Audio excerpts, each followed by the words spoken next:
রহমানিররহিম আউযু বিল্লাহি মিনাশ শাইতানির রাজিম বিসমিল্লাহির রহমানির রহিম। আসসালামু আলাইকুম ইয়া রাহমাতুল্লাহি ওয়া বারাকাতুহু।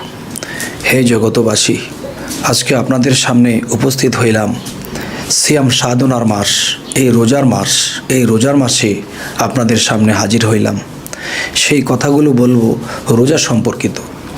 যেমন আল্লাহ অবশ্যই বলেছে যে কোরআনে যে তোমরা নিজেকে পবিত্র করো, যে নিজেকে পবিত্র করলো তিনিই সফল কাম। তাহলে সেই সফল কাম হতে হলে আমাদের কি করতে হবে? যেমন আমরা অজু করতেছি এবং নামাজ পড়তেছি, আল্লাহর ইবাদত করতেছি, সে অজুটা হলো কি? যেমন বলতেছি বিসমিল্লাহিল আলিউল আজিম আলহামদুলিল্লাহিল আলা দীনিল ইসলাম আল ইসলাম হাক্কু ওয়াল কুফরি বাতিলুন, এর মাধ্যমে, এই দোয়ার মাধ্যমে আমরা অজুটি করতেছি। তবে দেখা যায় এই অজু করতেছি যে সেই অজু করার যে মূল উদ্দেশ্য যে নিজেকে পবিত্র করা, তাহলে এই অজুটা দিয়ে আমরা দেহের পবিত্র করেছি, কিন্তু আত্মার পবিত্রতা কোথায়? আত্মার পবিত্র যদি আমার না হয় তাহলে এই দোজক ভোগ আমাকে করতে হবে। কারণ মানুষ যখন মারা যাবে তখন সেই মানুষটা কিন্তু দেহের সাজা হবে না, সেই মানুষটার সাজা হবে আত্মার। তবে আমাদের এই আত্মা, মন, প্রাণ যা কিছু চায় তাই আমরা খাই, যা ইচ্ছা মনে তাই কিছু করে ফেলি, কিন্তু এই রমজান মাসে আমরা যা ইচ্ছা তা করতে পারবো না। আমরা সমস্ত আল্লাহ ও রাসূলের আইন অনুসারে চলব। এখন দেখি রোজার যে একটা বিষয়, যে না খেয়ে থাকা, উপবাস করা। আমরা যখন উপবাস করব তখন আমাদের মনে, আমাদের প্রাণে এমন একটা জিনিস কাজ করবে যে আমাদের মধ্যে যে পরমাত্মা বা রূহ বা পরমাত্মা যে আমার মধ্যে আছে, সেই রূহ বা পরমাত্মা চাপ খেয়ে থাকে মানব দেহের ভিতরে। কীরকম? যেমন একটা বিষয় হলো, একটা সংসারের মধ্যে যদি স্বামী থাকে এবং স্ত্রী থাকে, তখন স্বামী হলো সংসারের বড় কর্তা এবং এর ছোট কর্তাকে, এর ছোট হলো স্ত্রী।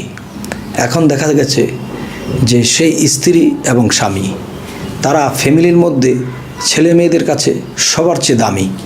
তবে এখন যে কথাটা বলবো আমি, সেটি হলো মানব দেহটা একটা ঘর, আর এই ঘরের মধ্যে সেই স্বামী স্ত্রীকে, আমার মধ্যে জীবাত্মা, আমার মধ্যে পরমাত্মা আছে। এখন স্ত্রী যদি খারাপ হয়, স্ত্রী যদি দুষ্ট হয়, তাহলে সেই সংসারের স্বামীও কিন্তু শান্তিভাবে বসবাস করতে পারে না, এবং ছেলে মেয়ে যারা আছে তারাও শান্তিতে বসবাস করে না, এবং কি আশেপাশের যে মানুষ, প্রতিবেশী যারা আছে তারাও শান্তিতে থাকতে পারে না। যার তার সাথে ঝগড়া করে এবং সংসারের মধ্যে যা লাগবে তার চেয়ে বেশি নষ্ট করে, বিভিন্ন হিংসা নিন্দা করে। তখন দেখা গেছে একটা সংসারের মধ্যে যখন একটা স্ত্রী যখন এরকম বিশৃঙ্খল করতে থাকে, তখন সবাই অশান্তি ভোগ করতে থাকে। তাই আমি বলবো মানব দেহটা একটা ঘর, আর সেই ঘরের মধ্যে হলো জীবাত্মা। এই জীবাত্মা হলো স্ত্রী রূপে এবং স্বামী রূপে, যে সে হলো পরমাত্মা। এখন স্ত্রী যদি খারাপ হয়, মানুষের কান কথা শোনে বা অশান্তি করে, তখন দেখা যায় নিজের স্বামীর অবাধ্য হয়। নিজের স্বামীর যখন অবাধ্য হয়, তখন দেখা গেছে যে স্বামী অশান্তিতে থেকেও সেই স্ত্রীকে কিছু বলে না, বা বললেও আরও বেড়ে যায় এরকম বলে মনে হয়। তখন সে মানুষটি কি করলো? সে মানুষটি স্তব্ধ হয়ে বসে থাকে, কাজের সময় কাজ করে স্তব্ধ হয়ে সে স্বামী বসে থাকে, স্ত্রীর বিরুদ্ধে যায় না, স্ত্রীর বিরুদ্ধে কোনো কথা বলে না। তখন কি হয়? সেই স্ত্রী নিজের ইচ্ছা মতো সংসার চালায়, মানে সংসারটা অস্থির করে তোলে, কোনো শান্তি থাকে না। তখন দেখা গেছে যে এক সময় নিজের ছেলে মেয়ের মধ্যে, মেয়েরা যারা আছে, মেয়েরা মায়ের কিছু বাতাস পেয়ে যায়, আর ছেলেরা যারা আছে বাবার কিছু বাতাস পেয়ে যায়। তো বাবার যদি চরিত্র ভালোও থাকে, এখন দেখা যায় অশান্তিতে এই সংসার কাটে। তাই আমি বলতে চাই, মানুষ যখন রোজা রাখে তখন জীবাত্মাটা দুর্বল হয়। জীবের খাদ্য কি? পানি খায়, বা জীবাত্মা বাঁচে পানির দ্বারা। এখন দেখা গেছে বিভিন্ন খাদ্য খাবার যখন খাওয়া হয় তখন জীব এগুলা খায় এবং জীবের শক্তি বাড়ে। জীবের যখন শক্তি বাড়ে তখন জীবের সাথে 6টা রিপু এসে মিশে। 6টা রিপু কী কী?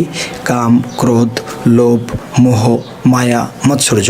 এই 6টা জিনিস যখন জীবের সাথে মিশে, তখন সেই জীবকে এই 6 রিপু কুমন্ত্রণা দিতে থাকে, এবং সেই কুমন্ত্রণা পেয়ে 10টা ইন্দ্রিয় মানুষের শরীরে আছে, এই 10টা ইন্দ্রিয় কুপথে চলতে থাকে।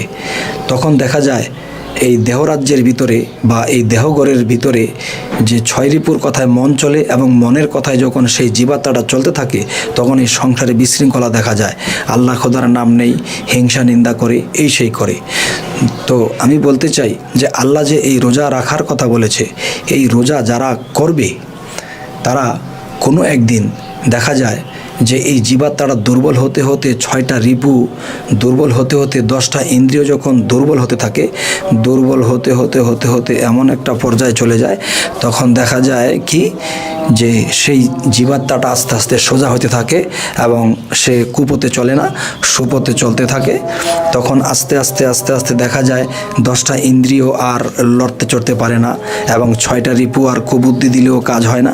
তখন জীবাত্মা আস্তে আস্তে দেখা যায় আল্লাহর পথের দিকে যায়। আস্তে আস্তে তার কুকর্মের কথা মনে পড়ে আর চোখে পানি আসে, কেননা সে এখন দুর্বল হয়ে পড়েছে। তো আল্লাহ রোজা রাখার কথা এজন্যই বলেছেন যে আল্লাহ রোজার পুরস্কার আল্লাহ নিজের হাতে দেবে। তাহলে নিজের হাতে যদি আল্লাহর রোজার পুরস্কার দেয়, তাহলে সেই মানুষটি সেই রোজার পুরস্কার কখন পাবে? যখন তার এই রোজা সহিশুদ্ধভাবে হবে এবং তার জীব আত্মাকে যখন সে না খাওয়াইতে এমন একটা পর্যায়ে চলে যাবে, যখন 6 রিপু এবং 10 ইন্দ্রিয় আর কাজ করে না, তখন সেই জীবাত্মার চোখে যখন পানি আসতে থাকে, তখন বাস্তব জগতে আমাদের চোখে পানি দেখা যায়।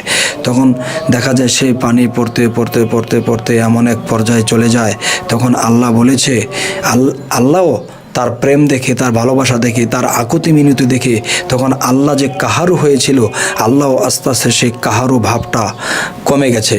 তখন তার দিকে দয়ার নজর এসে গেছে।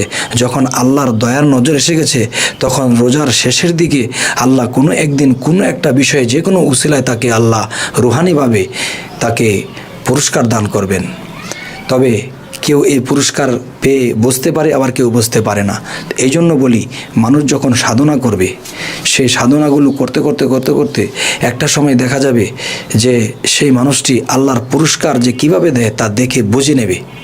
আর এই বোঝার বিষয়টা খুব কম।